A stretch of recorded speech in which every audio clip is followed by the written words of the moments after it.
Hello everyone. So let us continue our discussion on the deflection of beam. So we are in the lecture 4 of week 9, right?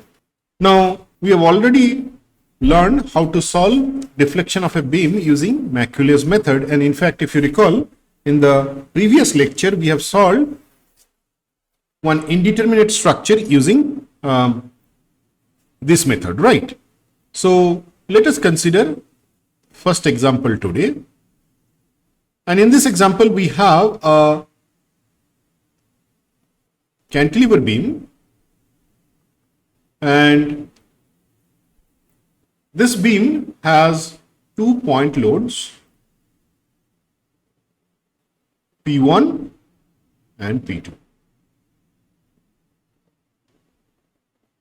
Now, the distance of the point load from the left end, it is given. So, the first one at a distance A, and the total length of the beam is L. So the second one here we have L minus A between the two loads, right? Okay. Now for this beam, our objective is to find delta, that is deflection at the end B.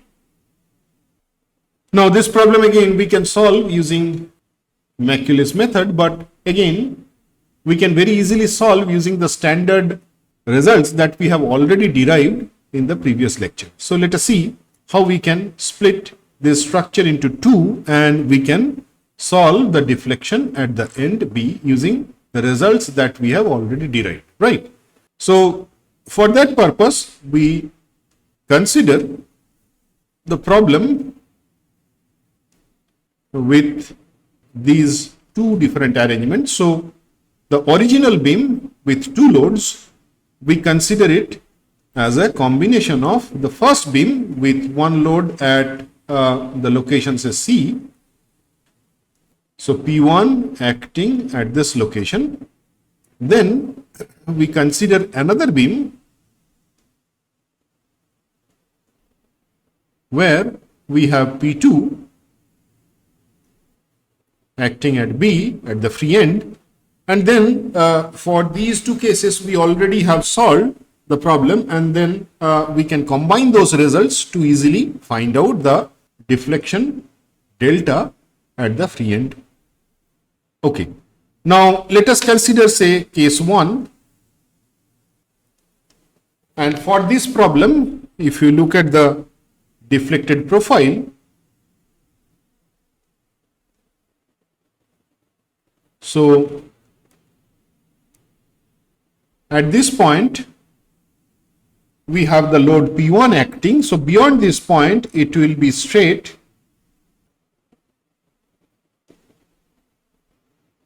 because there is no load, right?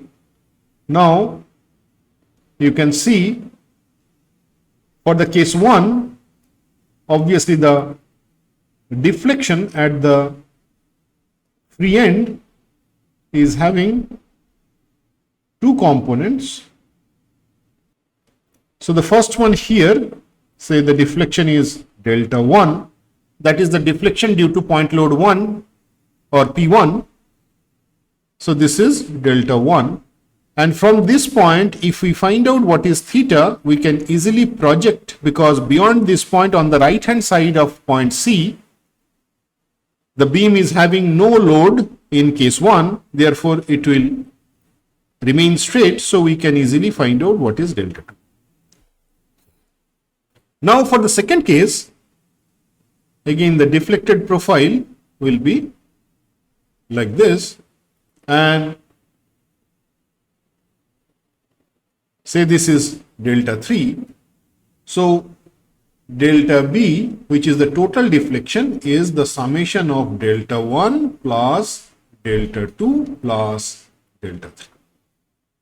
So effectively we use the standard results that we have already derived, and using that result we solve this complete problem to find out the deflection at the free end.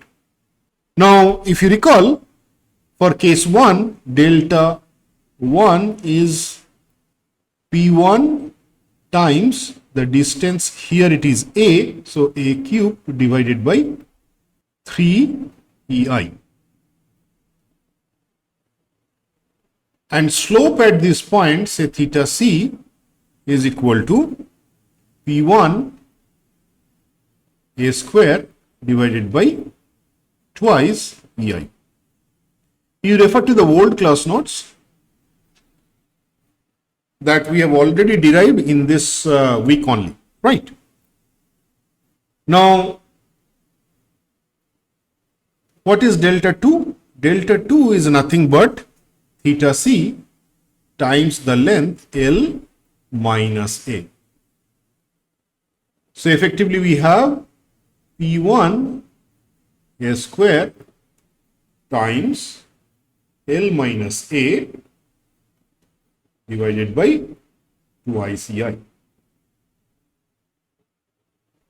So we get delta 1 and delta 2 from the first case.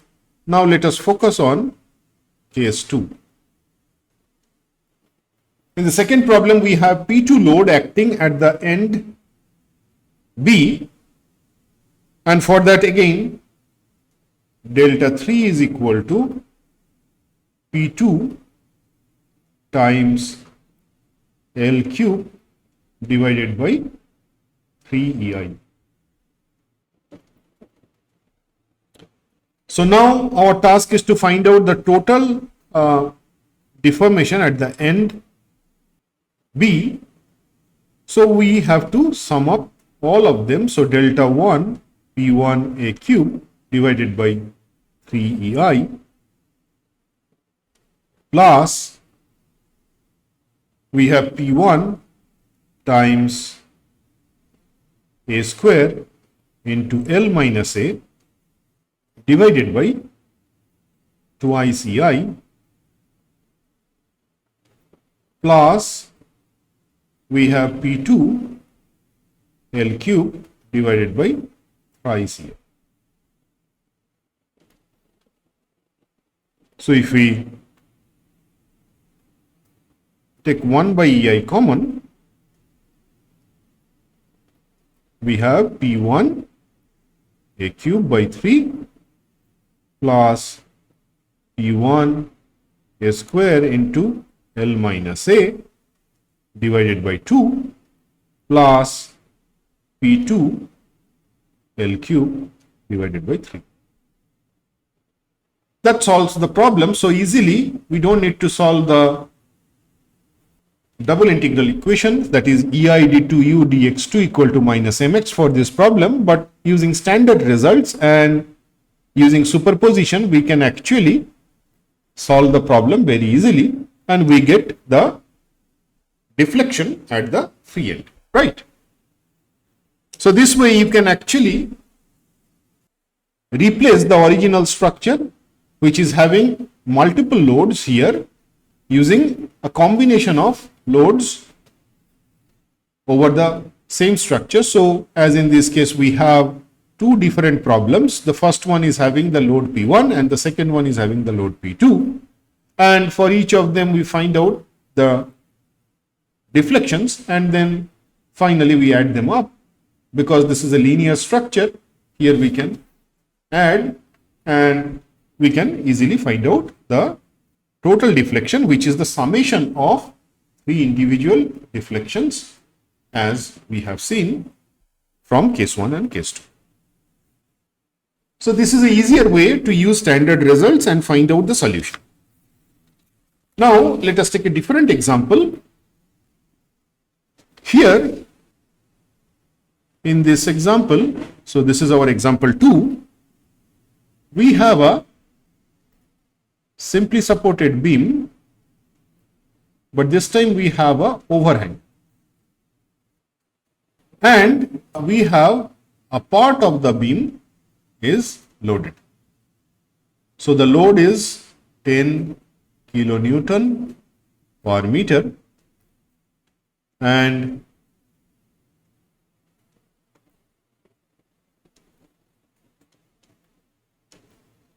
the distance here it is given, so 1 meter, 2 meter and 1 meter, and this distance is also 1 meter. So A, B, and C.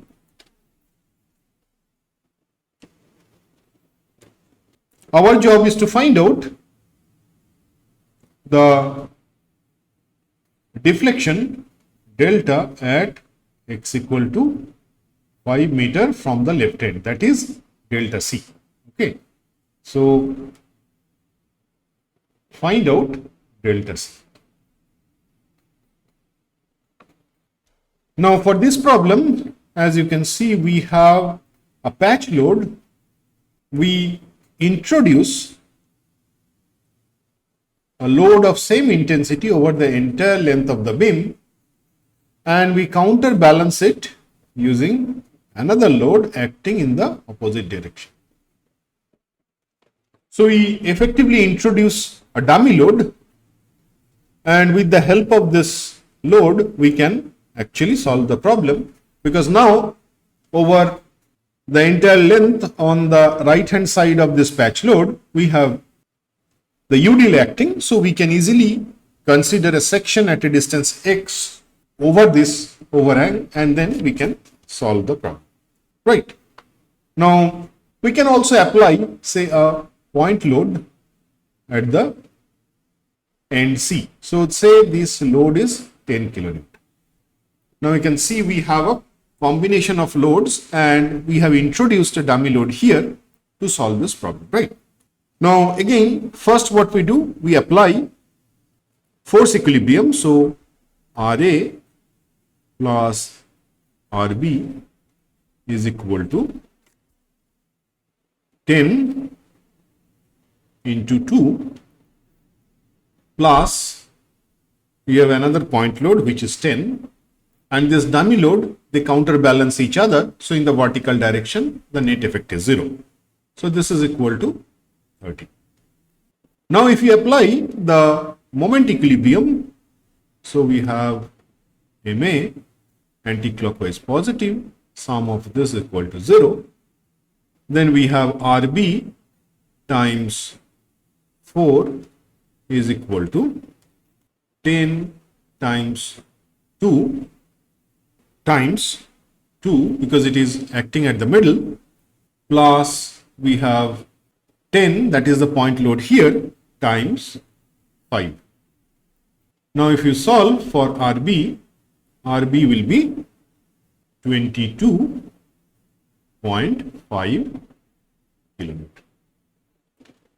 So RA is equal to, from the first equation you can solve, it is 7.5 kilonewton. Now we can consider a section here. So from the left end, say this distance is x, and at this distance we can write down mx, which is RA, which is acting here, and the value is 7.5. So 7.5 times x, then minus 10 into x minus 1. So now we consider the dummy load, you see. So x minus 1 whole square divided by 2, plus we have again 10 times x minus 3 whole square divided by 2. Then we have a reaction at this end, which is RB. RB is 22.5 kilonewton, and that is positive 22.5 times x minus 4. Right. So the range of x is less than equal to 5 and 0 less than equal to x. So that is the domain of x. Now if we write down the equation of the deflected beam, so we have EI d2u dx2 is equal to minus mx. So we have minus 7.5 x plus 5 x minus 1 whole square minus 5x minus 3 whole square minus 22.5 x minus 4. Okay. So now EI du dx is equal to minus 7.5 times x square divided by 2 plus 5 by 3 x minus 1 cube minus 5 times x minus 3 whole cube divided by 3 minus 22.5 x minus 4 whole square by 2 plus C1.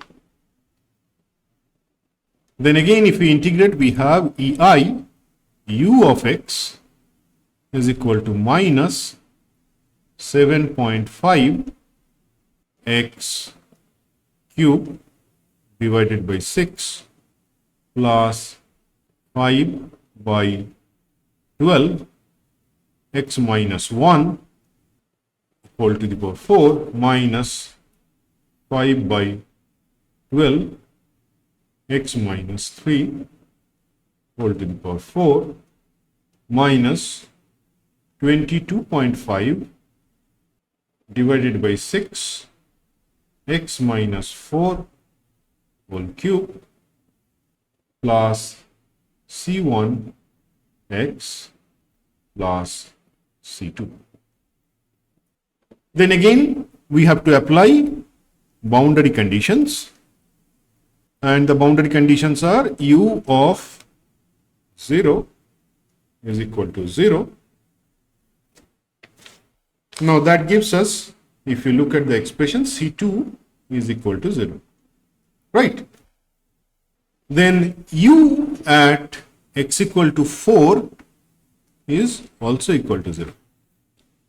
Now for this expression, what we get is 0 is equal to minus 7.5 times 64 divided by 6 plus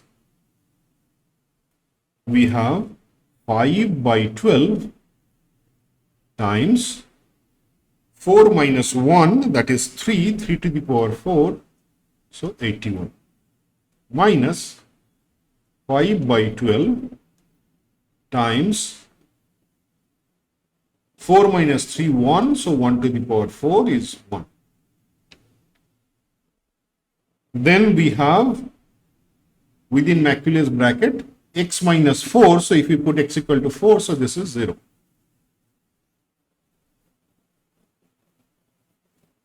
Then plus x equal to 4, so 4 C1 plus C2 is already 0, so that is the equation.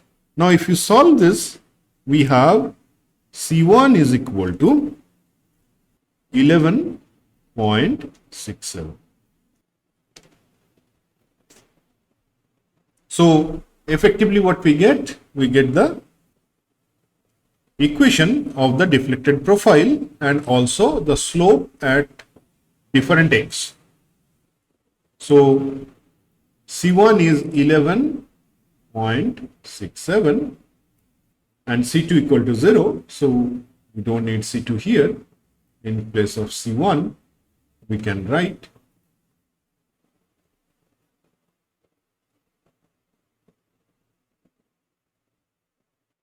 okay.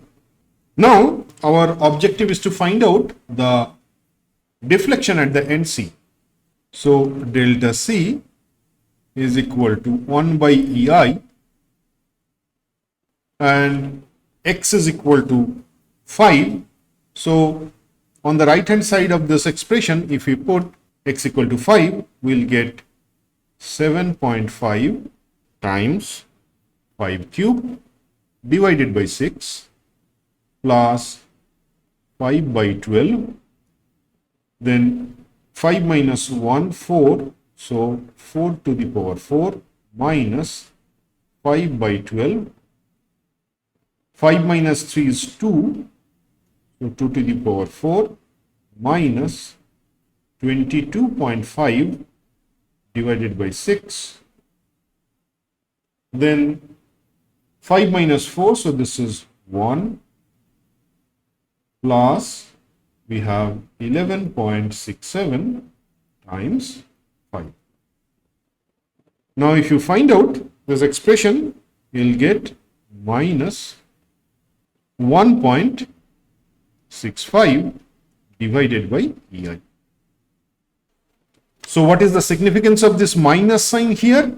If you now draw the deflected profile of this beam, what you'll get is it will sag between the points A and B, and at this end it will relax.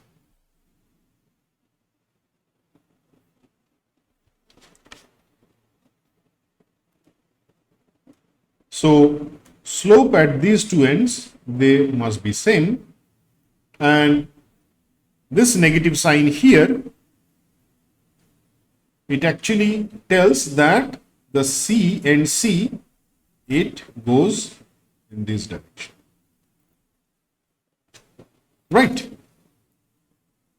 Now you can also find out the slope at the end A and B. So I leave that as an exercise for you. So you find out these two slopes and also check whether these two slopes at the ends of B, what are their values, whether they equal or not.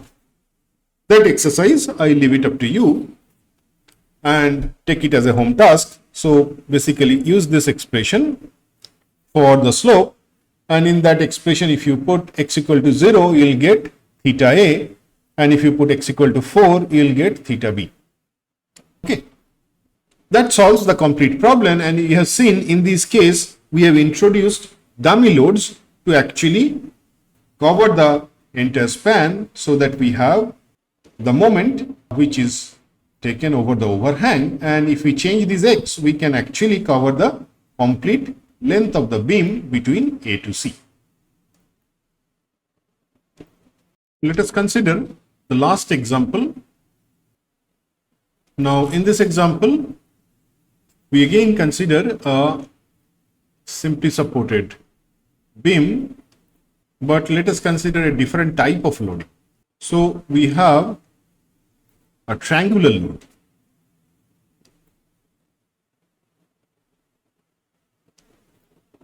Now the intensity at the middle is W, so that's the load. Now by looking at the problem, you can see this is a symmetric loading, and our main objective is to find out central deflection. So this point is C, so we'll find out what is the deflection at the center. Now for that, again we can find out the reactions, and because this is a symmetric loading, total load is half times L times omega. So RA is equal to RB is equal to half the load, because it is symmetric, so omega L by 4. Now for this problem, again let us consider a section at a distance x, and we can find out what is mx, and mx is equal to omega L by 4, that is the reaction at the left end, times x minus the load intensity at this point. We can find out from this triangular distribution, so it is twice omega x by L, right? So this triangular load having an intensity of omega at L by 2, so if you linearly interpolate, and then you can find out the intensity at x. So now the total load, the triangular load over this part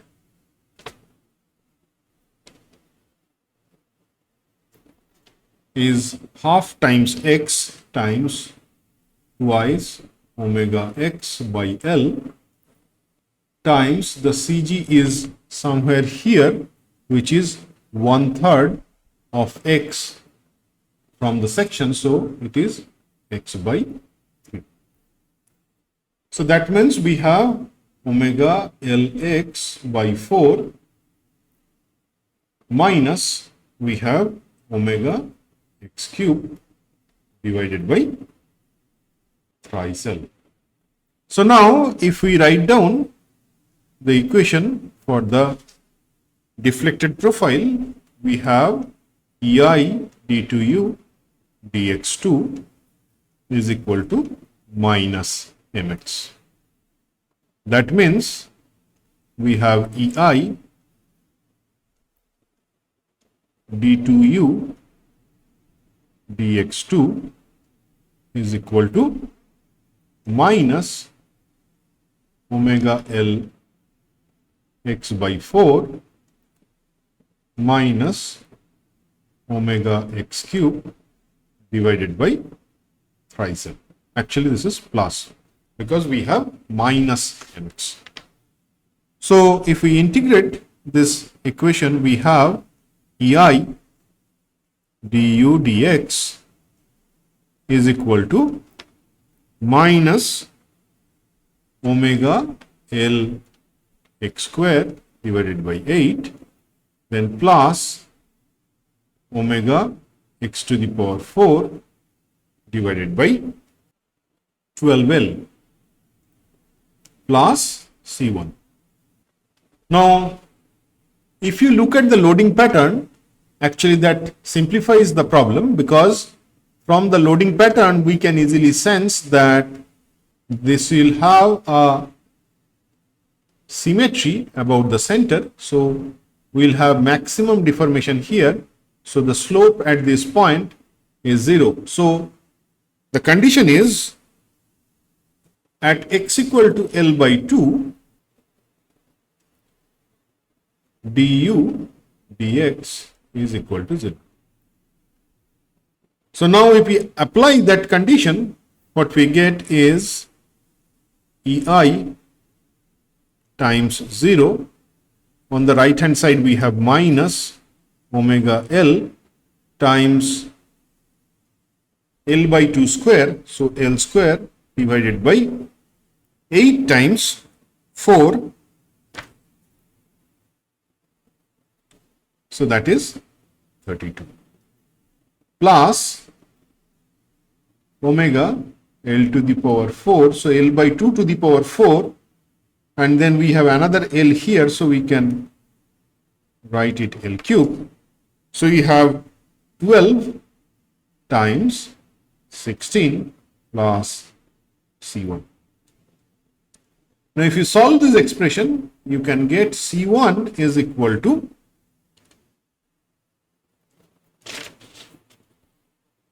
(5 by 192 times omega L cube).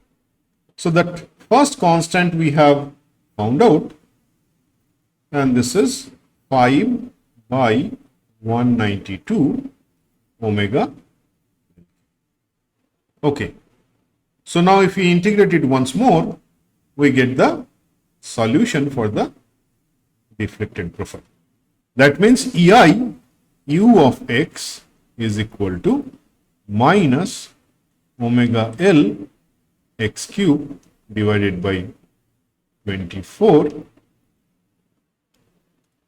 plus omega x to the power 5 divided by 60L plus 5 by 192 omega L cube times x